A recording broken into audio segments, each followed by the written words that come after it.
உங்களுக்கு அமைதி உரித்தாக. அன்பந்தர்களே, 256ஆம் நாளுக்குள் நாம் இன்று நுழைந்து விட்டோம். உங்களை அன்புடன் வரவேற்கிறோம். இன்றைக்கி நம்ம எரேமியா புத்தகத்தில் 51ஆம் அதிகாரம் ஒரு அதிகாரம் தான் வாசிப்போம். புலம்பலில் இன்றைக்கி 2 அதிகாரம் வாசிப்போம். அதோடு இன்றைக்கி புலம்பல் ஆகமத்தை முடிச்சு நாளைக்கு ஒபாதியான்ற அந்த ஒரு இறைவாக்கினருடைய புத்தகத்தை நம்ம தூங்குவோம். புலம்பல் இன்றைக்கி கடைசி 4ஆம் அதிகாரமும் 5ஆம் அதிகாரமும் வாசிப்போம். நண்பர்களே, 3ஆம் வாசகமாக நீதிமொழிகள் 18 9 12 வசனங்கள் வாசிப்போம். நண்பர்களே, இன்றைக்கி நம்ம தொடர்ந்து பாபிலோனுக்கு மட்டும் பாருங்கள், ஸ்பெஷலாக இஸ்ரேலினுடைய மிகப்பெரிய ஒரு எதிரி. ஸோ இந்த எதிரியை பார்க்கும்போது நம்ம யாரை ஞாபகம் வச்சுக்கணும்? நம்மளுடைய மிகப்பெரிய அடிமைத்தனம் எது, நம்ம இதில் ரொம்ப பலவீனமாக இருக்கிறோம். நமக்கு நிறைய ஏதோமியர்கள் இருக்காங்க, நிறைய அம்மோனியர்கள் இருக்காங்க. எல்லா 7 தலையான பாவங்களையும் நம்ம இருப்போம். பட் ஏதாவது ஒன்று தான் நமக்கு பாபிலோனாக இருக்கும், ஏதாவது ஒன்று தான் நமக்கு அசிரியாவாக இருக்கும். அந்த ஒன்று எது? அதிலிருந்து ஆண்டவர் இன்றைக்கி நம்ம வெளியே கூப்பிட்றாரு. இன்றைக்கி பாபிலோனில் இருந்து ஆண்டவர் சொல்வார் அவருடைய மக்களை பார்த்து, வெளியே வாங்க, கம் அவுட். ஆண்டவர் எத்தனை முறை பேயை ஓட்டும் போது அவனை விட்டு வெளியே வான்னு சொல்கிறார் ஆண்டவர். ரொம்ப பவர்ஃபுல்லான ஒரு வார்த்தை பதில், கம் அவுட் ஆஃப் ஹர். நம்மளும் கூட நம்ம யோசித்து பார்ப்போம், நம்ம எதை விட்டு வெளியே வரணும். ஆண்டவர் இன்றைக்கி எந்த பாபிலோனை விட்டு வெளியே வர கூப்பிட்றா நம்ம யோசிப்போம். பாந்தர்களே, இது ஏதோ எங்கேயோ ஒரு இடத்துல இஸ்ரேல் மக்களுக்கு நடந்தது அல்ல, இது நமக்கு இப்போ நடந்துக்கிட்டு இருக்கான்னு பாந்தர்களே. நம்ம ஏதோ ஒரு பாபிலோனில் மாட்டிக்கிட்டு இருக்கோம். ஆண்டவர் அதுலேருந்து நம்ம வெளியே கூப்பிட்டுக்கிறார். ஸோ இதில் நிறையா நம்ம வழக்கம் போல் தண்டனைக்கு தீர்ப்புகள் எல்லாம் பார்த்தாலும் இதில் இறையியல் அறிஞர்களே சொல்கிறாங்க, தியாலஜிக்கல் கண்டென்ட் இந்த பகுதிகளில் கொஞ்சம் கம்மி தான். அப்படின்னா இறையியல் சம்மந்தப்பட்ட ஆழமான விஷயங்கள்லாம் கம்மி தான், நேரடியாக தண்டனை தீர்ப்புகள் மட்டும்தான் இருக்கும் அப்படின்னு சொல்கிறாங்க நண்பர்களே. சரி, இன்றைக்கி புலம்பல் 4ஆம் அதிகாரத்தில் என்ன வாசிக்க போகிறோம்? நண்பர்களே, தொடர்ந்து 3வது நபரை போல் எருசலேமினுடைய வீழ்ச்சியை பற்றி திரும்பவும் விவரிக்கக்கூடிய விஷயங்கள். ஸோ அதில் இன்றைக்கி ரொம்ப முக்கியமான விஷயம் என்னென்னா, நம்ம இணைச்சட்டம் 28ஆம் அதிகாரத்தில் வாசித்தோம் இல்லையா? அம்மாவே பிள்ளைய சமைச்சு சாப்பிட்றதப்பா, அதை சொல்கிறதுக்கு கூட நம்ம கேட்குறதுக்கு கூட ஒரு மாதிரி அருவருப்பாக இருக்குது பாருங்களேன். அந்த மாதிரி ஒரு நிலைமைக்கா போவாங்க அப்படின்னு சொல்லி, அப்படிப்பட்ட ஒரு பஞ்சத்திலும் வறுமையிலும் நீங்கள் போவீங்கன்னு ஆண்டவர் சொன்ன அந்த சாபம் இன்றைக்கி முழுமை அடைகிறது. அதை நம்ம எரேமியா இறைவாக்கினர் வாசிக்கும் போது நமக்கு தெளிவாக தெரிகிறது. அன்பாந்தர்களே, 5ஆம் அதிகாரத்தில் ஒரு அழகான ஜெபம் அன்பாந்தர்களே, ஒரு பாவ மன்னிப்பின் ஜெபம். நமக்கு எத்தனை ஜெபங்கள் வருது பாருங்களேன். நம்ம எவ்வளோ அழகாக எசேக்கியேலிருந்து தானியேலிருந்து நம்ம நிறையா ஜெபங்கள் கற்றுக்கொண்டே இருக்கிறோம் என்பதில். எரேமியாவிலையும் சரி, ஸ்டார்டிங்லலாம் பார்த்தோம், அவ்வளோ அழகான ஒரு ஜெபங்கள் இருக்குது. நம்ம இதெல்லாம் எடுத்து இந்த பழைய ஏற்பாட்டு ஜெபங்கள்லாம் ஒரு மாதிரி ஆழத்தில் போய் பாவத்தில் சிக்கினவங்களுக்கு மன்னிப்பு கேட்கறதுக்கான ஒரு அழகான வசனங்கள் அன்பந்தோடு. ஸோ இன்றைக்கி புலம்பல் 5ஆம் அதிகாரம் அப்படி ஒரு அதிகாரம் தான். மேபி இதை எடுத்து நம்ம நற்கருணை சிற்றாலயத்துக்கு சென்று நம்ம உட்காந்து ஜெபிக்கலாமே, நம்மளோட பாபிலோனை எதுன்னு பார்த்து கண்டுபிடிச்சி. அல்லது இன்னமும் அதில் மாட்டிகிட்ருக்கேன். என்ன அன்பந்தர்களே, இதெல்லாம் சும்மா இல்லை அன்பந்தர்களே, நம்ம ஏதோ செய்கிறதெல்லாம் இல்லை, நம்ம செய்கிற ஒவ்வொன்றையும் ஆண்டவர் பார்த்துட்ருக்கார். நண்பர்களே, என்னுடைய ஆன்மீக வாழ்க்கையில் நான் இது வரைக்கும் கற்றுக்கிட்டதில் ஒரு ஸ்ட்ராங்கான ஒரு விஷயம் அப்படி சொல்வேன்னா, நம்ம சொல்கிற ஒரு அருளிருந்த மாதிரியவும் நம்ம எடுக்கிற ஒரு சின்ன முயற்சி ஆண்டவர்கிட்ட போகிறதுக்கு, நம்ம பாவத்தை விட்டு வெளியே வர்றதுக்கு ஒன்று கூட கடவுள் கண்ணுக்கு தெரியாமல் இல்லை அன்பர்களே. அது நமக்கு இப்போ தெரியாது, ஆனால் அதை எல்லாத்தையும் ஆண்டவர் எங்கெங்கே நமக்கு பன்மடங்கு நமக்கு சன்மானம் கொடுக்கணும்னு நினைக்கிறாரோ அதை கொடுத்துட்டு தான் இருப்பார், கொடுத்துட்டு தான் இருக்கிறாரு. நமக்கு அது தெரியாது. ஸோ நம்ம ட்ரை பண்ணலாம், இதை எடுத்து நம்ம ஒரு மன்னிப்பு கேட்கலாம். நம்மளுடைய பாவம் எது கடந்த காலத்தில்? சும்மா ஐம் சாரி ஜீசஸ், என்னை மன்னிச்சிருங்க, ஆமாம்மா நான் தப்பு செஞ்சுட்டேன். இல்லை அதெல்லாம் பத்தாதான் பந்தர்கள், நான் அப்படி தான் நினச்சேன் ஃபஸ்ட்டு, ஓகே அதெல்லாம் பண்ணால் போதும் அப்படின்னு. இல்லை, உண்மையான மனத்துயர் வேணும். தண்ணீரினால் ஒரு ஞானஸ்தானம் வாங்கணும், எல்லா கிறிஸ்தவர்களும் கண்ணீர்னால் ஒரு ஞானஸ்தானம் வாங்க வேண்டியிருக்கு. அதுக்கு நம்ம எவ்வளோ ட்ரை பண்ணுமோ அதுக்கான வசனங்கள் தான் இன்றைக்கி பார்ப்போம். ஸோ தொடர்ந்து நம்ம எப்படி புலம்பல் 1ஆம் அதிகாரத்தில் அரசர்கள் எல்லாரும் விதவைகள் ஆயிட்டாங்க, எப்படி இருந்தோம் இப்படி ஆயிட்டோம் அப்படின்ற மாதிரி இன்றைக்கும் நம்ம பார்ப்போம். நம்மளுடைய அந்த மேலே இருந்த அந்த தலையில் இருந்த நம்மளுடைய கிரீடம் எல்லாம் விழுந்து போச்சு அப்படின்னு சொல்லி ஒரு பாலடைஞ்ச ஒரு நிலையை விவரிக்கக்கூடிய வகையில் இன்றைக்கி நம்ம பார்ப்பான்னு வந்துருக்கேன். அதில் நம்ம எல்லாருக்கும் இருக்கிற ஒரு அழகான ஒரு கேள்வியை கேட்பாங்க. ஆண்டவரே, எங்களை டோட்டலாக மறந்துட்டீங்களா? எங்கள் மேலே எப்பயுமே கோபமாக தான் இருப்பீங்களா? எப்போ இதெல்லாம் முடிவுக்கு வந்து எப்போ எங்களை விடுதலை பண்ணுவீங்க?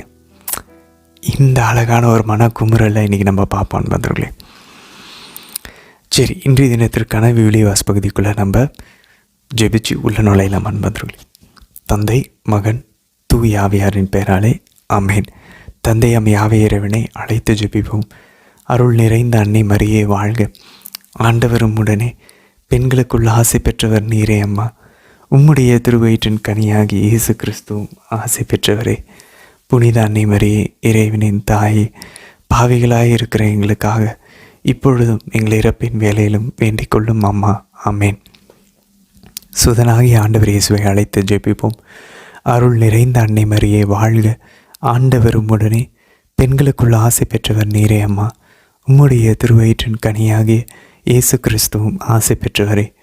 புனித அன்னை மரியே, இறைவனின் தாயே, பாவிகளாய் இருக்கிற எங்களுக்காக இப்பொழுதும் எங்கள் இறப்பின் வேலையிலும் வேண்டிக் கொள்ளும் அம்மா. ஆமேன். தூய ஆவியானவரை அழைத்து ஜெபிப்போம். அருள் நிறைந்த அன்னை மரியே வாழ்க. ஆண்டவரும் உடனே பெண்களுக்குள் ஆசை பெற்றவர் நீரே அம்மா. உம்முடைய திருவயிற்றின் கனியாகி இயேசு கிறிஸ்துவும் ஆசை பெற்றவரே.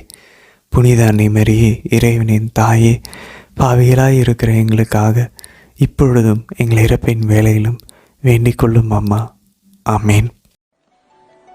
எரேமியா ஆகமம் அதிகாரம் 51. ஆண்டவர் கூறுவது இதுவே: பாபிலோனுக்கும் கல்தேயாவின் குடிகளுக்கும் எதிராக அழிவு காற்றை எழுப்பி விடுவேன். புடைப்போரை பாபிலோனுக்கு அனுப்பி வைப்பேன். அவர்கள் அதை சலித்தெடுப்பார்கள். தண்டனை நாளில் அவர்கள் எப்பக்கத்தினின்றும் அதற்கு எதிராக எழுந்து வருவார்கள். அந்த நாட்டை வெறுமையாக்குவார்கள். வில் வீரன் வில்லை நாணேற்ற விடாதீர்கள். தன் கவசத்தை அணிந்து நிற்க விடாதீர்கள். அதன் இளைஞர்கள் யாரையும் விட்டு வைக்காதீர்கள். அதன் படையை முற்றிலும் அழித்து போடுங்கள். கொலையுண்டோர் கல்தையரின் நாட்டில் வீழ்ந்து கிடப்பர். காயமடைந்தோர் அதன் தெருக்களில் கிடப்பர். தங்கள் கடவுளாகிய படைகளின் ஆண்டவர் இஸ்ராயேலையும் யூதாவையும் கைவிட்டுவிடவில்லை. இஸ்ரவேலின் தூயவருக்கு எதிராக கல்தேயரின் நாடு குற்றங்களால் நிறைந்துள்ளது. பாபிலோன் நடுவினின்று தப்பியோடுங்கள். ஒவ்வொருவரும் தம் உயிரை காத்துக் கொள்ளட்டும். அதன் குற்றங்களுக்காக நீங்கள் அழிந்து போகாதீர்கள். இது ஆண்டவர் பழிவாங்கும் காலம். அவரே அதற்கு தகுந்த தண்டனை வழங்குவார். பாபிலோன் ஆண்டவரின் கையில் பொற்கிண்ணம் போல் இருந்தது. அது மண்ணுலகு முழுவதற்கும் போதை ஊட்டியது. மக்களினங்கள் அதன் திராட்சை ரசத்தை பருகின. நாடுகள் வெறி கொண்டன. பாபிலோன் திடீரென்று விழுந்து நொறுங்கிற்று. அதற்காக புலம்பி அழுங்கள். அதன் காயத்துக்கு மருந்து கொண்டு வாருங்கள். ஒருவேளை அது நலம் பெறலாம். நாங்கள் பாபிலோனை குணப்படுத்த முயன்றோம். அதுவோ நலம் அடைவதாயில்லை. அதை கைவிட்டுவிடுங்கள். நாம் ஒவ்வொருவரும் நம் சொந்த நாட்டுக்கு போவோம். பாபிலோனுக்குரிய தண்டனை தீர்ப்பு விண்ணுலகை எட்டியுள்ளது. அது வானத்தை சென்றடைந்துள்ளது. ஆண்டவர் நமக்கு நீதி வழங்கியுள்ளார். வாருங்கள், நம் கடவுளான ஆண்டவரின் செயலை சீயோனில் பறைசாற்றுவோம். அம்புகளை கூர்மையாக்குங்கள். கேடயங்களை கையில் எடுங்கள். ஆண்டவர் மேதிய அரசர்களை கிளர்ந்தெழச் செய்துள்ளார். பாபிலோனை அழிப்பதே அவரது திட்டம். இவ்வாறு தம் கோவிலை முன்னிட்டு ஆண்டவர் பழிவாங்குவார். பாபிலோன் மதில்கள் மேல் கொடியேற்றுங்கள். காவலை வலுப்படுத்துங்கள். இரவு காவலாளரை நிறுத்துங்கள். கண்ணிகளை தயார் செய்யுங்கள். பாபிலோனின் குடிகளுக்கு எதிராக ஆண்டவர் உரைத்திருந்ததை தமது திட்டப்படியே நிறைவேற்றுவார். நீர்வளம் கொண்டவனே, செல்வம் மிகுந்தவனே, உனக்கு முடிவு வந்துவிட்டது. உன் வாழ்நாளின் இழை துண்டிக்கப்பட்டுவிட்டது. வெட்டுக்கிளிகளைப் போன்று எண்ணற்ற மனிதரால் உன்னை திண்ணமாய் நிரப்புவேன். அவர்கள் உனக்கு எதிராக வெற்றி முழக்கம் செய்வார்கள் என்று படைகளின் ஆண்டவர் தம்மேல் ஆணையிட்டு கூறியுள்ளார். அவரே தம் ஆற்றலால் மண்ணுலகை படைத்தார். தம் ஞானத்தால் பூ உலகை நிலைநாட்டினார். தம் கூர்மதியால் விண்ணுலகை விரித்தார். அவர் குரல் கொடுக்க வானத்து நீர்த்திரள் முழக்கமிடுகின்றது. மண்ணுலகின் எல்லையின் என்று முகில்கள் எழச் செய்கின்றார். மழை பொழியுமாறு மின்னல் வெட்டச் செய்கிறார். தம் கிடங்குகளினின்று காற்று வீசச் செய்கிறார். மனிதர் யாவரும் மூடர்கள், அறிவிலிகள். கொல்லர் எல்லாரும் தம் சிலைகளால் இகழ்ச்சியுற்றனர். அவர்களின் வார்ப்பு படிமங்கள் பொய்யானவை. அவற்றிற்கு உயிர் மூச்சே இல்லை. அவை பயனற்றவை, ஏளனத்துக்குரிய வேலைப்பாடுகள். தம் தண்டனையின் காலத்தில் அவை அழிந்துவிடும். யாக்கோபின் பங்காயிருப்பவரோ இவற்றை போன்றவர் அல்லர். அவரே அனைத்தையும் உருவாக்கியவர்.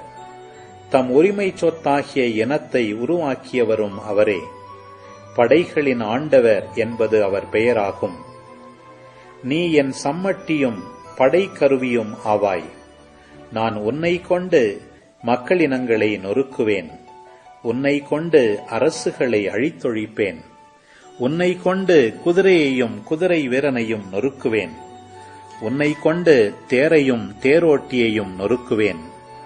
உன்னை கொண்டு ஆணையும் பெண்ணையும் நொறுக்குவேன். உன்னை கொண்டு முதியோனையும் சிறுவனையும் நொறுக்குவேன்.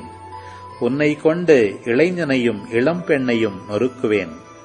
உன்னை கொண்டு ஆயனையும் அவனது மந்தையையும் நொறுக்குவேன். உன்னை கொண்டு உழவனையும் அவன் காளைகளையும் நொறுக்குவேன். உன்னை கொண்டு ஆளுநர்களையும் அதிகாரிகளையும் நொறுக்குவேன். பாபிலோனும் கல்தேயாவின் குடிகள் எல்லாரும் சீயோனில் செய்த தீச்செயல் அனைத்தின் பொருட்டு உங்கள் கண்முன்னால் அவர்களை பழிவாங்குவேன் என்கிறார் ஆண்டவர். அழிவை கொணரும் மலையே, மண்ணுலகு முழுவதையும் அழிப்பவனே, நான் உனக்கு எதிராயிருப்பேன் என்கிறார் ஆண்டவர். நான் உனக்கு எதிராய் என் கையை நீட்டுவேன். உன்னை பாறை முகடுகளின் என்று உருட்டிவிடுவேன். உன்னை எரிந்து போன மலையாக்குவேன். மூலைக்கல் என்றோ அடிக்கல் என்றோ உன்னிடமிருந்து கல் எடுக்கப்படாது. நீ என்றும் பாழடைந்தே கிடப்பாய் என்கிறார் ஆண்டவர். மண்ணுலகின் மேல் கொடியேற்றுங்கள். மக்களினங்கள் நடுவில் எக்காலம் ஊதுங்கள். அதனை எதிர்த்து போரிட மக்களினங்களை தயார் செய்யுங்கள். அதனை எதிர்க்குமாறு அரராத்து, மின்னி, அஸ்கனாசு ஆகிய அரசுகளுக்கு அழைப்பு விடுங்கள். அதற்கு எதிராய் தானை தலைவனை ஏற்படுத்துங்கள். வெட்டுக்கிளி கூட்டம் போல் குதிரைகளை கொணருங்கள். அதனை எதிர்த்து போரிட மக்களினங்களை தயார் செய்யுங்கள். மேதிய மன்னர்கள், ஆளுநர்கள், அதிகாரிகளையும் அவர்களின் ஆட்சிக்கு உட்பட்ட எல்லா நாடுகளையும் கூப்பிடுங்கள். மண்ணுலகு நடுநடுங்கி வேதனையால் பதைபதைக்கிறது. பாபிலோன் நாட்டை மக்கள் குடியிருப்பில்லாத பாழ்நிலமாக்கும் பொருட்டு அதற்கு எதிராக ஆண்டவர் தீட்டியுள்ள திட்டங்கள் நிலைக்கும். பாபிலோனின் படை வீரர்கள் போரிடுவதை கைவிட்டார்கள். அவர்கள் தங்கள் கோட்டைகளுக்குள்ளேயே தங்கியிருக்கிறார்கள். அவர்களின் வலிமை குன்றிப் போயிற்று. அவர்கள் பேடிகளாய் மாறிவிட்டார்கள். அதன் உறைவிடங்கள் எரிந்து போயின. அதன் தாழ்பாள்கள் உடைந்து போயின. ஓர் அஞ்சற்காரன் அடுத்த அஞ்சற்காரனை சந்திக்க ஓடுகின்றான். ஒரு தூதன் அடுத்த தூதனை சந்திக்க ஓடுகின்றான். நகர் எல்லா பக்கங்களிலும் கைப்பற்றப்பட்டது. கடவுத்துறைகள் பிடிபட்டன. கோட்டை கொத்தளங்கள் தீக்கிரையாயின. படை வீரர்கள் பீதியடைந்துள்ளனர் என பாபிலோனிய மன்னனிடம் அறிவிக்க அவர்கள் ஓடுகிறார்கள். இஸ்ராயேலின் கடவுளாகிய படைகளின் ஆண்டவர் கூறுவது இதுவே: புனையடிக்கும் காலக்களத்துக்கு மகள் பாபிலோன் ஒப்பாவாள். இன்னும் சிறிது காலத்தில் அதன் அறுவடை காலம் வரும். பாபிலோனிய மன்னன் நெபுகத்நேசர் என்னை விழுங்கிவிட்டான். அவன் என்னை கசக்கி பிழிந்து விட்டான். வெறுமையான பாத்திரம் போல் என்னை ஆக்கிவிட்டான். அரக்கன் போன்று என்னை விழுங்கிவிட்டான். என் அருஞ்சுவை உணவுகளால் தன் வயிற்றை நிரப்பிக் கொண்டான். என்னை கொப்பளித்து துப்பிவிட்டான். எனக்கும் என் உறவினர்க்கும் இழைக்கப்பட்ட கொடுமை பாபிலோன் மேல் வரட்டும் என்று சீயோன் குடிகள் கூறட்டும். என் இரத்தப் பழி கல்தேய குடிகள் மீது வந்து விழட்டும் என்று எருசலேம் சொல்லட்டும். எனவே ஆண்டவர் இவ்வாறு கூறுகிறார்: நானே உனக்காக வழக்காடுவேன். உன் பொருட்டு பழி வாங்குவேன். அதன் கடல் வற்றி போகச் செய்வேன். அதன் நீரூற்றுகள் காய்ந்து போகச் செய்வேன். பாபிலோன் பாழ்மேடு ஆகும். குள்ள நரிகளின் உறைவிடமாக மாறும். அது குடியிருப்பாரற்று பேரச்சத்திற்கும் நகைப்பிற்கும் உள்ளாகும். அவர்கள் சிங்கங்களைப் போல் சேர்ந்து கர்ச்சிப்பார்கள். சிங்கக்குட்டிகளைப் போல் சீறுவார்கள். அவர்கள் கொதித்தெழுந்த பொழுது நான் அவர்களுக்கு விருந்து அளிப்பேன். அவர்கள் மயங்கி மகிழுமாறு போதையுறும் வரை குடிக்கச் செய்வேன். அவர்கள் மீளா துயில் கொள்வார்கள். துயில் எழவே மாட்டார்கள் என்கிறார் ஆண்டவர். செம்மறி குட்டிகள், ஆட்டுக்கிடாய்கள், வெள்ளாட்டு கிடாய்களை போன்று நான் அவர்களை கொலைக்களத்திற்கு கொண்டு போவேன். சேசாக்கு இப்படி பிடிபட்டு போயிற்றே. மண்ணுலகு முழுவதன் சிறப்பிடம் இப்படி கைப்பற்றப்பட்டு விட்டதே. மக்களினங்கள் நடுவே பாபிலோன் பாழடைந்து போனது எவ்வாறு? கடலானது பாபிலோன் மீது கொந்தளித்து வந்துள்ளது. ஆர்ப்பரிக்கும் அலைகளால் அது மூடப்பட்டு விட்டது. அதன் நகர்கள் பாழடைந்து விட்டன. அது வறண்ட பாலை நிலமாய் மாறிவிட்டது. அந்நாட்டில் குடியிருப்பார் யாரும் இல்லை. எவரும் அதனை கடந்து செல்ல மாட்டார். நான் பாபிலோனில் பேலை தண்டிப்பேன். அது விழுங்கினதை அதன் வாயினின்று கக்கச் செய்வேன். மக்களினங்கள் இனி ஒருபோதும் அங்கு செல்ல மாட்டார். பாபிலோன் மதிலும் தரைமட்டமாக்கப்படும். என் மக்களே, அதனின்று வெளியேறுங்கள். ஆண்டவரின் வெஞ்சினத்தினின்று ஒவ்வொருவனும் தன் உயிரை காத்துக் கொள்ளட்டும். உங்கள் உள்ளம் தளராதிருக்கட்டும்.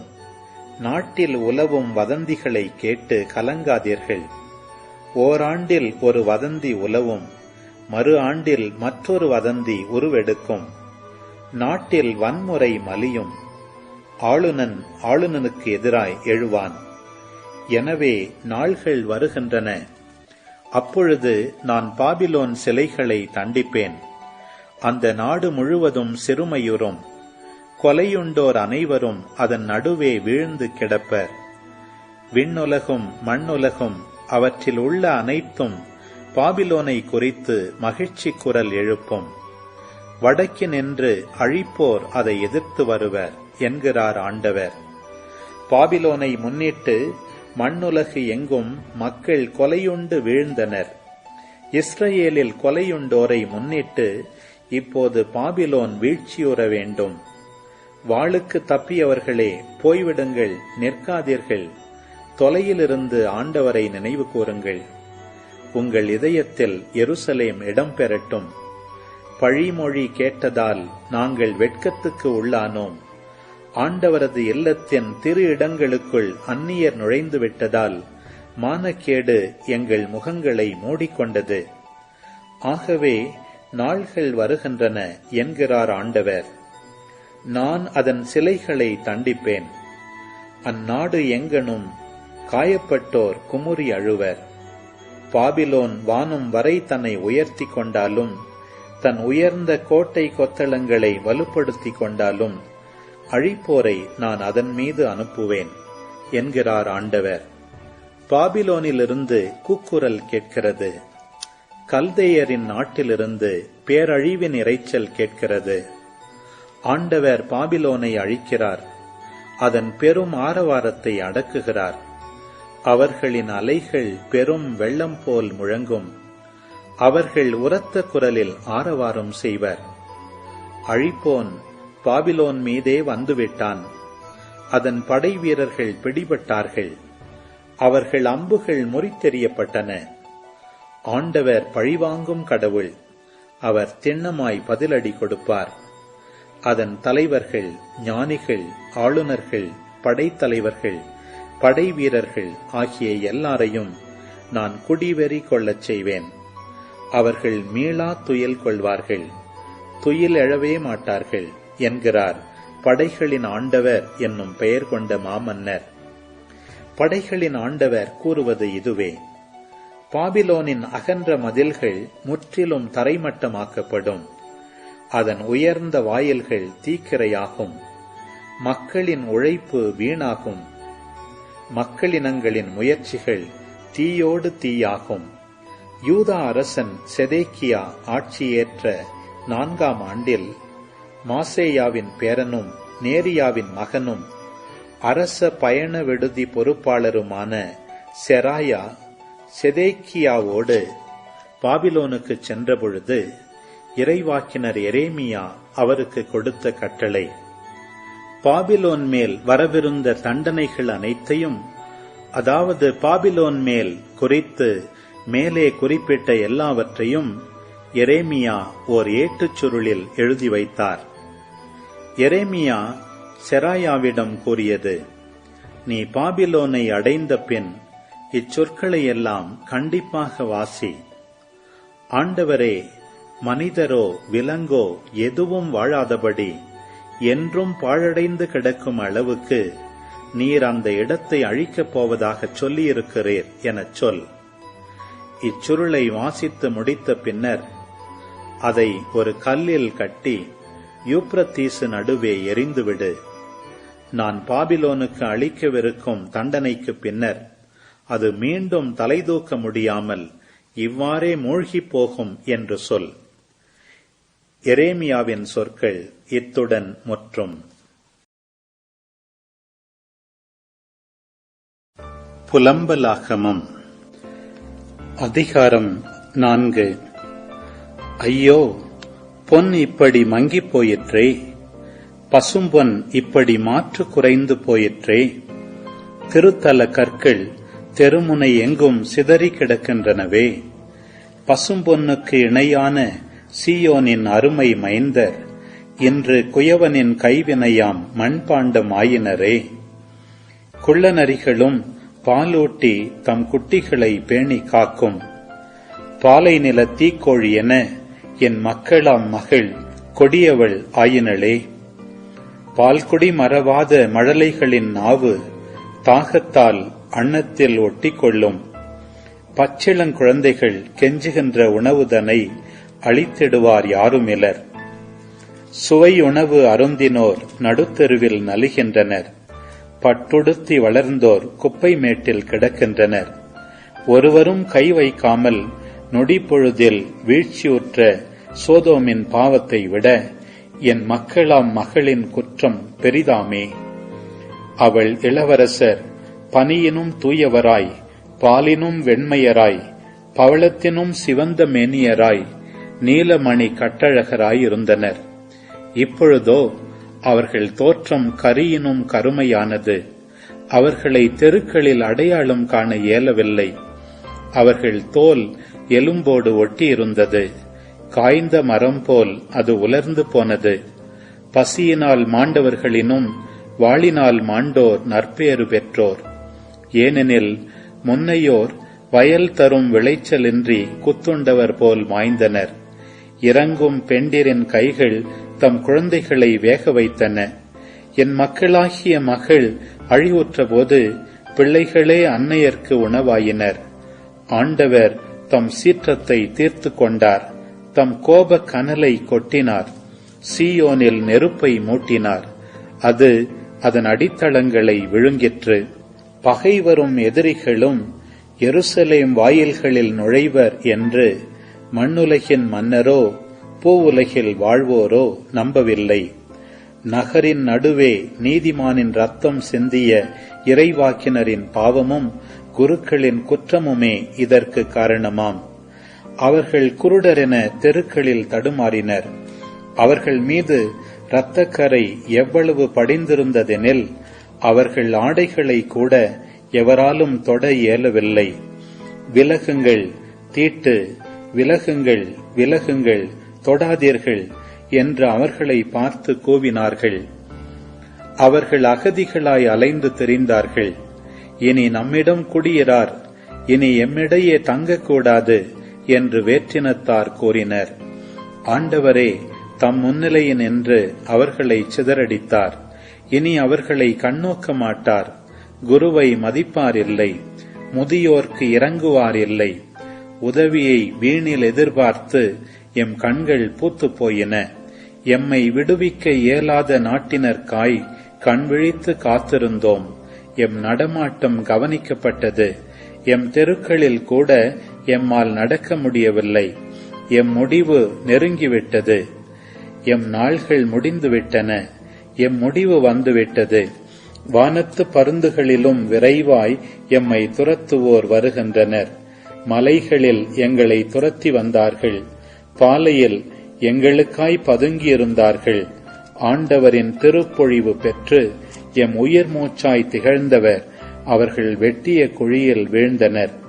அவரது நிழலில் வேற்றினத்தார் நடுவில் நாம் வாழ்வோம் என்று அவரை குறித்தே எண்ணியிருந்தோம். ஊசு நாட்டில் வாழும் மகளே, ஏதோம் அகமகிழ்ந்து அக்களித்திடு. கிண்ணம் உன்னையும் வந்தடையும். நீ குடிவெறி கொண்டு ஆடையின்றி கிடப்பாய். மகளே சீயோன், உன் குற்றப்பழி நீங்கிவிட்டது. உன் அடிமைத்தனம் இனியும் தொடராது.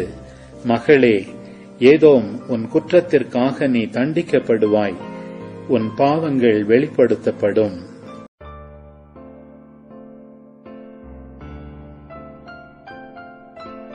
புலம்பலாகமம் அதிகாரம் 5. ஆண்டவரே, எங்களுக்கு நேரிட்டதை நினைந்தருளும்.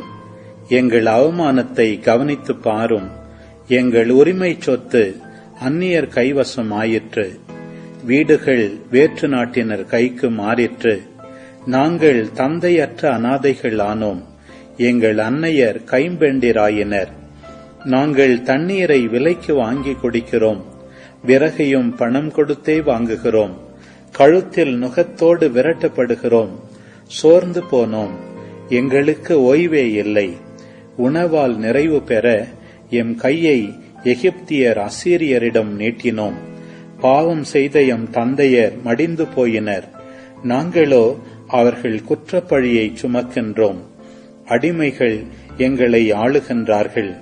எங்களை அவர்கள் கையினின்று விடுவிப்பர் எவரும் இல்லை. பாலை நில வாளை முன்னிட்டு உயிரை பணயம் வைத்து எங்கள் உணவை பெறுகிறோம். பஞ்சத்தின் கொடுந்தணலால் எங்கள் மேனி அடுப்பென கனன்றது. சீயோன் மங்கையர் கெடுக்கப்பட்டனர். நகர்களின் கன்னியர் கற்பழிக்கப்பட்டனர். தலைவர்கள் பகைவர் கையால் தூக்கிலிடப்பட்டனர். முதியோர்களையும் அவர்கள் மதிக்கவில்லை. இளைஞர் இயந்திர கல்லை இழுக்கின்றனர். சிறுவர் விறகு சுமந்து தள்ளாடுகின்றனர். முதியோர் நுழைவாயிலில் அமர்வதை கைவிட்டனர்.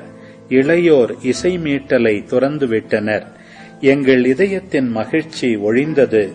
எங்கள் நடனம் புலம்பலாக மாறியது. எங்கள் தலையினின்று மணிமுடி வீழ்ந்தது. நாங்கள் பாவம் செய்தோம். எங்களுக்கு ஐயோ கேடு. இதனால் எங்கள் இதயம் தளர்ந்து போயிற்று. எங்கள் கண்கள் இருண்டு போயின. சீயோன் மலை பாழடைந்து கிடக்கின்றது. நரிகள் அங்கே நடமாடுகின்றன. நீரோ ஆண்டவரே என்றென்றும் வாழ்கின்றீர்.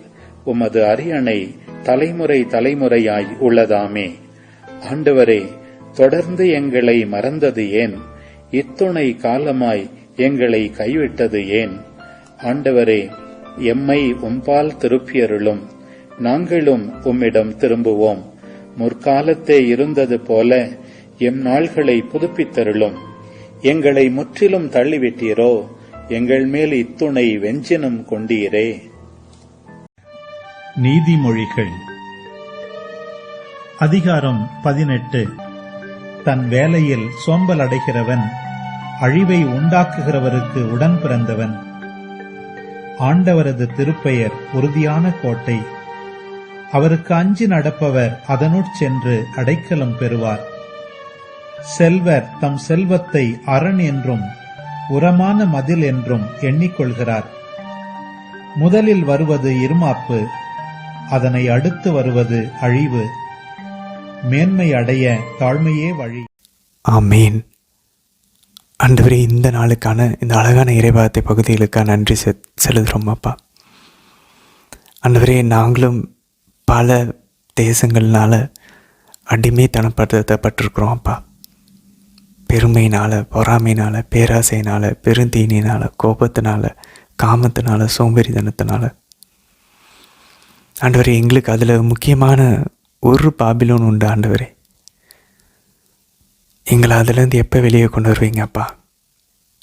எங்களால் முடிஞ்சதை நாங்கள் பண்ணுறோம். உங்களுடைய கருணையின் கண்களை எப்போ எங்கள் பக்கம் திருப்புவீங்க ஆண்டவரே? அம்மா, உங்களுடைய ஒரு பெருமூச்சு எங்களுக்கு விடுதலை தரும்னு புனிதர்கள் சொல்கிறாங்கம்மா. என்றைக்கு நீங்கள் எங்களை பார்த்து பெருமூச்சு விடுவீங்கம்மா? இந்த பையனுக்கு ஏதாவது பண்ணுங்க, இந்த பொண்ணுக்கு ஏதாவது பண்ணுங்க, இந்த குடும்பத்துக்கு ஏதாவது பண்ணுங்களேன் அப்படின்னு ஒரு பெருமூச்சு எப்பமா விடுவீங்க எங்களை பார்த்து? அதுக்கு நாங்கள் என்ன செய்யணுமோ அதை நாங்கள் செய்கிறதுக்கு தயாராக இருக்கிறோம்மா. எங்கள் வாழ்வை முழுசாக ஆண்டவர் பக்கம் திருப்ப முழு இதயத்தோட நாங்கள் அதுக்கு தயாராக இருக்கிறோம். எப்படி செய்யணும்னு மட்டும் சொல்லிக் கொடுங்கம்மா. தந்தை, மகன், தூய ஆவியாரின் பெயராலே ஆமேன். மந்திரிகளே, இன்றைக்கி புலம்பலில் பாருங்கள். முதல்ல புலம்பல் முடிச்சிடலாம். 4ஆம் அதிகாரத்தில் 6ஆம் வசனத்தில் ஆண்டவர் சொல்கிறார், சோதோம் குமாராவுக்கு நமக்கு தெரியும் கந்தகத்தை அனுப்பி ஆண்டவர் கொண்டார். லோத்தனுடைய மனைவி திரும்பி பார்த்து உப்பு சொன்னாங்க இல்லையா? அதெல்லாம் நம்ம வாசித்தோம் தொடக்கணும் இல்லை. அந்த நெருப்பு, அந்த கந்தகத்தை விட இஸ்ரேல் படுற கஷ்டம் ரொம்ப அதிகம் அப்படின்னு ஆண்டவர் சொல்கிறார். ஏன் தெரியுமா? அது ஒரு நொடியில் முடிஞ்சிருச்சுன்றார் ஆண்டவரே சொல்கிறாரு. அப்போ பாருங்கள் அன்பந்தோழி, மறைசாட்சிகள் நிறைய பேர் இறந்தாங்க. அஃப்கோர்ஸ் அது அந்த டைம் கொடூரமாக இருக்கும். ஆனால் அன்பந்தோழி, நம்ம எல்லாருமே மறைசாட்சிகளாக இருக்க, இரத்த சாட்சிகளாக இருக்க அழைக்கப்படுறோம். மார்டர்ஸாக எப்படி ஒவ்வொரு நொடியும் சாக அழைக்கப்படுறோம் அன்பந்தோழி. ஒவ்வொரு நொடியும் நம்ம விருப்பம், நம்ம மாமிசம் கேட்கும் ஒன்று, ஆவி சொல்லும் வேண்டான்னு. அப்போ அந்த மாமிசத்தை சாகடிக்கும் போது நம்ம ஒரு மறைசாட்சியாக இருக்கிறோமா? ஸோ நம்ம ஒவ்வொரு நொடியும் மறைசாட்சியாக வாழலாம். புனிதர்கள் அழகாக அதான் கேட்பாங்க. புனிதத்தை தொம்னிக்கெலாம் அழகாக சொல்லுவார், என்ன ஒவ்வொரு நொடியும் அணு அணுவாக நான் சித்திரவதை பண்ணி என்னை கொள்ளுங்க, என்னை சீக்கிரமாக கொண்டுடாதீங்க அப்படின்றார். அவரோட எப்படி யோசிச்சுருக்காங்க பாருங்கள். அப்படின்னா கடவுள் மேலே எவ்வளோ அப்படின்னா எப்படி அந்த கடவுள் மேலே அவ்வளோ அன்பு வந்துச்சு அப்படின்னு யோசிச்சோன்னா, கடவுள் எவ்வளோ அன்பு காட்டியிருக்காரு சிலுவையில்ன்றது அவங்களுக்கு புரிஞ்சிருச்சு. நம்ம இப்போவுமே பார்க்குறோம். நிறைய தடவை போய் குட் ஃப்ரைடே இன்றைக்கி நம்ம சிலுவையை முத்தி கொடுக்குறோம். நம்ம நிறைய சிலுவையை பற்றி கேட்குறோம், இன்க்ளூடிங் என்னையும் சேர்த்து தான். ஆனால் சிலுவை இன்னும் நமக்கு புரியல. அந்த அன்பு, சிலுவை அன்பு நமக்கு புரிஞ்சிச்சுன்னா புனிதர்களை போல் நம்ம துன்புறுவதற்கு தயங்க மாட்டோம். இன்னும் நம்ம தயங்குறோம் அப்படின்னா அவரோட அன்பு நமக்கு புரியல. இப்போ நமக்கு இவ்வளோ செஞ்சுட்டாங்களா, ஐயோ நம்ம அவங்களுக்கு திரும்ப நம்ம கண்டிப்பாக செய்யணும்னு சொல்லி நம்ம போவோம் தெரியுமா? அந்த புஷ் இருக்க மாட்டேங்குது பாருங்களேன் நம்மக்கிட்ட. ஏன்னா இன்னும் நமக்கு சிறுவை அன்பு புரியல. அதை நினச்சி விரக்தி அடையலாமா? இல்லை, ஆண்டவர்கிட்ட கேட்போம். ஆண்டவர் வெளிப்படுத்துவார். கொஞ்சம் கொஞ்சம் கொஞ்சமாக ஒரு அன்பை நம்ம உணர வைப்பார். இன்னும் வாழ்நாள் ஃபுல்லாக இருக்குது, நமக்கு பயணம் இருக்குது. ஸோ நம்ம ஆண்டவர்கிட்ட கேட்கலாம், ஆண்டவர் உங்கள் அன்பில் இன்னும் நாங்கள் வளரணும், இன்னும் உங்களுக்காக சந்தோஷமாக துன்புற வேண்டும். அதுதான் நம்ம கிறிஸ்துவத்தினுடைய உச்சக்கட்டம் அன்பந்தவர்களே. 9ஆம் வசனம் பாருங்கள். கடவுளுக்கு அந்த பசியோட அந்த வழி தெரியுது பாருங்கள். அதனால தான் அவர் சொல்கிறார், பசினால் அவங்க துன்புறுகிறார்கள். நீ வாழல கூட நீ இறைய செத்துடலாம், ஆனால் பசினால் துன்புறுறது அதை விட கொடுறோம் அப்படின்றார். இன்றைக்கி 4ஆம் அதிகாரம் புலம்பல் 9ஆம் வசனத்தில். அப்போ கடவுளுக்கு பசியோடைய வழி தெரியுது பாருங்கள். ஆண்டவர் பாருங்கள், சமாரிய பெண்ணிடம் அந்த அந்த அந்த கிணத்துல ஆண்டவர் போய் சந்திக்கிறதுக்கு முன்னாடி ஆண்டவர் he was tired out by his journey. அவர் பயணத்தினால களைப்படைந்து தான் அங்கே போய் உட்கார்றாரு. அவர் களைப்புனா என்னன்னு தெரியும். ஆண்டவர் அத்தி மரத்தை பார்த்து பசியாக இருக்குன்னு சொல்லி ஏதாவது பழம் கிடைக்குமான்னு போகிறாரு. ஆண்டவருக்கு பசினா என்னன்னு தெரியும். மகனுக்கு மட்டும் இல்லை, தந்தைக்கும் தெரியும். அதனால தான் இன்றைக்கி தந்தை சொல்கிறாரு, நீங்கள் வாளாலே செத்துருக்கலாம், பசியால் எப்படி சாகிறதுக்கு அப்படின்னு. அப்போ வாழால் சாகிறது பெட்டர், ஏன்னா ஒரு நிமிஷத்தில் முடிஞ்சிடும். பசியால் சாகிறது கொஞ்சம் கொஞ்சமாக. இப்போ இந்த மேக்ஸ்மிலியன் கோல்பே தான் நமக்கு ஞாபகம் வர்றாரு. ஹிட்லர் கேம்பில் அந்த பட்டினி கிடங்கில் அவரை போட்டு அவரை துன்புறுத்தினப்ப எல்லாரும் கெட்ட வார்த்தை பேசுகிறாங்க, எல்லாரும் வந்து சபிச்சுக்கிட்டு இருக்காங்க. ஆனால் அவர் அங்கேயும் நற்செய்தி அறிவிச்சுக்கிட்டு இருக்கார். அன்பர்களே, 14 நாள் கண்டினியூஸாக தண்ணி இல்லை, சாப்பாடு இல்லை. யோசிச்சு பாருங்கள் அன்பர்களே. நம்மளால் அப்படி ஒரு மணி நேரம் நம்ம லஞ்ச் டைம் தவறுனுச்சுன்னா கூட நமக்கு அப்படியே கஷ்டமாயிரும். 14 நாள் அந்த டைமில் எவ்வளோ விரக்தியாக இருக்கும். ஆனால் மேக்ஸ்மிலியன் கோல்பே அவரை போட்டிருந்த அந்த செல் 18ஆம் நம்பர் ஆஷ்விட்ஸில், போலாண்டில், ஹிட்லர்னுடைய அந்த கேம்பில் புனித மேக்ஸ்மிலியன் கோல்பே ஒரு கத்தோலிக்க குருவானவர். அவர் அந்த பசியில் என்ன தெரியுமா பண்ணார்? அவர் செல்லில் இருந்தவங்க எல்லாத்தையும் உற்சாகப்படுத்தி, மாதா பாட்டு கேட்குது, திடீர்னு ஜெபமாலை சத்தம் கேட்குது, அருளிருந்த மாதிரி சத்தம் கேட்குது. இது வரைக்கும் அந்த கேம்பில் போட்டவங்க எல்லாம் ஆண்டவரை சபிச்சு கெட்ட வார்த்தை பேசி எல்லாம் இறந்து போன அந்த இடத்துல முதல் முறையாக ஒரு கடவுளின் மனிதன், ஒரு மேன் ஆஃப் காட் உள்ளே போனார், ஒரு மரியாயின் மைந்தன் உள்ளே போனார். அந்த இடம் கடவுளை போற்றக்கூடிய ஒரு இடமாக மாறியது. அது ஒரு கோயிலாக மாறினுச்சு. அதை அவங்க வந்து ஒரு ஒரு ஒரு ஒரு நெருப்பால் எரித்து ஒரு கிரிமட்டோரியம் மாதிரி அதை மாற்றணும், சமாதியாக மாற்றணும்னு நினச்சாங்க. ஆனால் அதை ஒரு கோயிலாக மாற்றினார். அன்பாந்தர்களே, அப்போ ஃபாஸ்டிங்கோடைய பவர் கடவுளுக்கு தெரியும். அன்பாந்தர்களே, அந்த ஃபாஸ்டிங் டைமில் புனித மேக்ஸ்மிலியன் கோல்பேயை போல் நம்மளால் ஆண்டவரை புகழ முடியுமா? இல்லை ஆண்டவர் மேலே முணுமுணுக்காமல் நம்பிக்கை வச்சுருக்க முடியுமா? அவர் கடந்த காலத்தில் செஞ்சதை நினச்சி நன்றி செலுத்தி. ஸோ ஃபாஸ்டிங் ஒரு பவர்ஃபுல்லான டூல். அதை எடுத்துக்கோன்னு வந்துடல. கடவுளுக்கு அதை வழி தெரியுது பாருங்கள். ஸோ அதை நம்ம கையில் எடுப்போம். நம்மையும் நம்ம தாழ்த்திக்குவதற்கான ஒரு ஆயுதமாக உபவாசத்தை எடுப்போம். 10ஆம் வசனம் பாருங்கள். நம்ம ஏற்கனவே பார்த்தது போல் பிள்ளைகளையே அம்மா சமைச்சு சாப்பிட்றாங்கப்பா. ஏன் இவ்வளோ கொடூரம்? ஏன் அந்த ஆண்டவரை விட்டுட்டு போய் இப்படி ஊதாரி மகனை போல் இருக்கணும்? 20ஆம் வசனம் பாருங்கள். ஆண்டவரின் திருப்பொழிவு பெற்ற எம் உயிர் மூச்சாய் திகழ்ந்தவர். அப்படின்னா அரசர் செதக்கியாவை பற்றி பேசுகிறாங்க. அந்த டைமில் வாழ்ந்தவர். அவர் வெட்டிய குழியில் வீழ்த்தினர். அவரது நிழலில் வேற்றினத்தார் நடுவில் வாழ்வோம் என்று அவரை குறித்து எண்ணியிருந்தோமே. அவருடைய நிழலில் வாழ்வன் ஆண்டவருடைய திருப்பொழிவு செய்யப்பட்டவர். அப்படின்னா எல்லா அரசர்களும் ஆண்டவருடைய திருப்பொழிவு செய்யப்பட்டவர்கள் தான். இஸ்ரேலினுடைய அரசர்கள், யூதாவின் அரசர்கள். அவருடைய நிழலில் வாழ்வன்னு நினச்சிட்டு தான் அவரை வெட்டி குழியில் போட்டிங்களே அப்படின்னு சொல்லி சொல்கிறாங்க. மந்துளை ஆதி திருச்சபையின் தந்தையர்கள் எல்லாருமே முக்கவாசி இதை வந்து செதக்கியா மன்னன், வரலாற்றின் அடிப்படையில் இது செதக்கியா மன்னனை குறிக்கக்கூடிய ஒரு வசனம், ஆண்டவருடைய திருப்பொழிவு பெற்றவர். ஆனால் இது வரவிருக்கக்கூடிய ஆண்டவர் இயேசுவையும் குறிக்கும். ஏன்? அவருடைய பாடுகளை குறிக்கும். அப்படிப்பட்ட ஆண்டவர் திருப்பொழிவு செய்யப்பட்டவரை வெட்டி கல்லறையில் அவங்க அவரை வந்து அடைத்தார்கள். ஸோ குறிப்பாக ரூஃபினஸ் அப்படின்ற திருச்சபையின் தந்தை, அக்வீலாவை சார்ந்த ரூஃபினஸ் வந்து இந்த வசனத்தை ஆண்டவர் இயேசுனுடைய பாடுகளுக்கு ஒரு முன்னடையாளமாக பார்க்கிறார். அதுக்கப்புறம் 5ஆம் அதிகாரம் 5ஆம் வசனம் பாருங்கள். பாவத்தினுடைய விளைவு பாருங்கள். கழுத்தில் நுகத்தோடு விரட்டப்பட்டு இருக்கிறோம், சோர்ந்து போனோம், எங்களுக்கு ஓய்வு இல்லை. மந்தங்களை ஆண்டவர் சொல்லார், என் நுகத்தை ஏற்றுக்கோங்க. நீங்கள் ஏன் பாவத்தின் நுகத்தை வச்சுக்கிட்டு சோர்ந்து போகிறீங்க? எதுக்கு? ஏன் ஓய்வு இல்லாமல் இருக்கிறீங்க? என்னிடம் வாருங்களேன். உங்களுக்கு இளைப்பாறுதல் தானே வேணும், நான் தரேன். ஓய்வு தானே வேணும், நான் தரேன். அன்பர்களே, இந்த மனசு, இந்த ஆன்மா ஆண்டவருக்காக படைக்கப்பட்டது. இதை ஆண்டவரில் இலை பாராமல் இது பணத்தில் இலை பாராது, இது உடலின் இன்பத்தில் இலை பாராது, நிறைவை காணாது. இது பெருமையில், நகையில் இலை பாராது, இது அழகில் இலை பாராது, இது பெரிய பதவியில் இலை பாராது. இது அலைஞ்சிக்கிட்டே தான் இருக்கும் ஆண்டவர் இலை பார வரைக்கும். இப்படி அகஸ்தினார் கூறுகிறார். அதுக்கப்புறம் எரேமியாவுக்கு போவோம் பாருங்கள். 51ஆம் அதிகாரம் 13ஆம் வசனம். உன் வாழ்நாளில் இலை துண்டிக்கப்பட்டு விட்டது. அன்பர்களே, எவ்வளோ அழகான ஒரு விஷயம் பாருங்களேன். நம்ம வாழ்க்கையெல்லாம் ஒரு சின்ன இலையாக போல தான். அது ஆங்கிலத்தில் வந்து the thread of your life has been cut அப்படின்னு இருக்குது. அப்படின்னா வாழ்க்கையினுடைய அந்த நூல் வெட்டப்பட்டுச்சுன்னு இருக்குது. இங்கே இலைன்னு இருக்குது, அங்கே நூலுன்னு இருக்குது.